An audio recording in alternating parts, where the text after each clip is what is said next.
Greg Doucette and Dr. Mike Israetel, two of YouTube's most influential fitness voices. One is blunt, minimalist, and non-response. The other walks the line between science and stride, engineering gains. Their public beef has fascinated the fitness community. One swears by Maingaining, the other, structured bulking cutting cycles.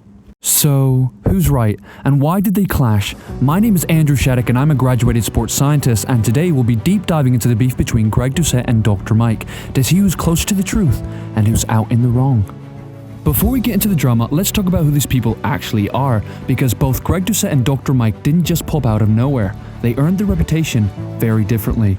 Greg Doucette is a Canadian IFBB pro bodybuilder, powerlifter, and YouTube fitness personality with a master's degree in kinesiology. He started training at 13, entered his first competition at 17, and has since set world records in powerlifting, including lifting over 500 pounds at just under 200 lbs body weight.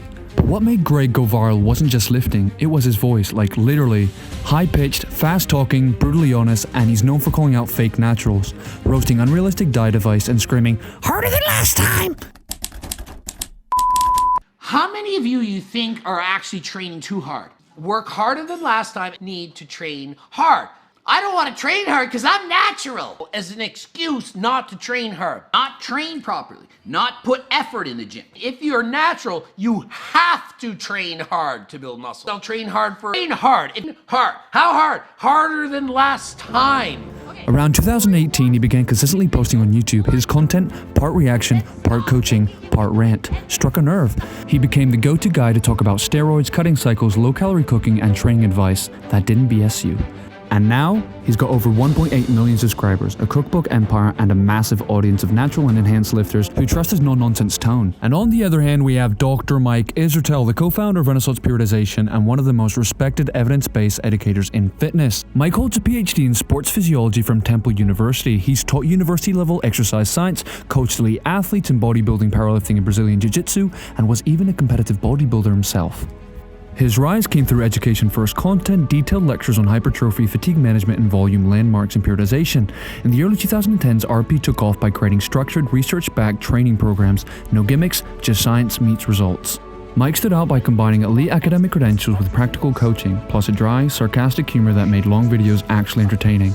He also made lifting nerdy cool, talking about mesocycles, stimulus-to-fatigue ratio, and max recoverable volume in a way that even beginners could eventually grasp. Today, he's one of the most influential voices in evidence-based training, with his content used by Olympic athletes, physique competitors, and everyday gym goers.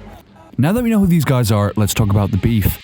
And no, it doesn't start in the gym or a conference or backstage at a bodybuilding show. In fact, it all started on YouTube. You see, the first shot, or at least the first notable jab, came from Greg Doucette when he made a video criticizing some of the training advice promoted by RP Strength and Mike Israetel. Greg felt like Mike's hypertrophy volume guidelines were, in his words, way too much for the average person, and that the whole idea of tracking your max recoverable volume, or however you pronounce that, was needlessly complicated for general lifters. He also mentioned that some of Mike's approaches could lead to overtraining if not used with caution. And if you know Greg, you know how this went. He said it loud, he said it fast, and he said it with a whole lot of sarcasm. Meanwhile, Mike, who's usually more academic and reserved, responded with his own video, not to roast, but just a breakdown. He calmly explained why Greg has misunderstood his methodology and why volume landmarks are meant as guides, not absolutes. But then, the fans got involved, and that's where it really blew up. Greg's audience, loyal and passionate, doubled down. They called Mike's training system too complicated and unrealistic and nerdy science for noobs. Meanwhile, Mike's community, often more evidence-driven, fired back. They accused Greg's of cherry-picking, being anti-science, and appealing to emotion over education.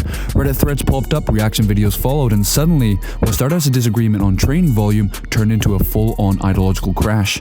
Old-school, experience-based training versus data-driven, science-backed programming. So that brings me to the real question. What have they actually said about each other in detail? Let's dive into some of the direct quotes and reactions and break it down even further. Greg Doucette is a clown sociopath. He just makes really hateful content about everyone and is not a serious thinker. And I have no respect for Greg Doucette. And that's something I've told to his face before, but he does nothing about it because he's a f***ing pussy in real life. Now remember, it isn't fair. Mike is on performance-enhancing drugs while I'm only on HRT. Now remember, Mike, dare I say, loves to joke about being homosexual. Does anyone actually think that that's a joke?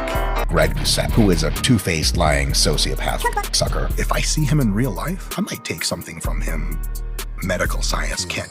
And so he has little man, big man syndrome. He's a little man, but he thinks he's a big man. It's not quite a Napoleon ice cream complex, but it's something like that. But before I get into the final verdict, just understand that unlike Mike Israetel and Greg Doucette, I don't have an editing team and I make all these videos using a smartphone, so if you could like or subscribe, it really help the algorithm. So with that, let's get to the verdict. Greg thinks Mike's training advice is overcomplicated and risky. He's criticized Mike for chasing a pro card while abusing PEDs, calling him out for anxiety, water retention, and potential hyperaldosteronism. Yep.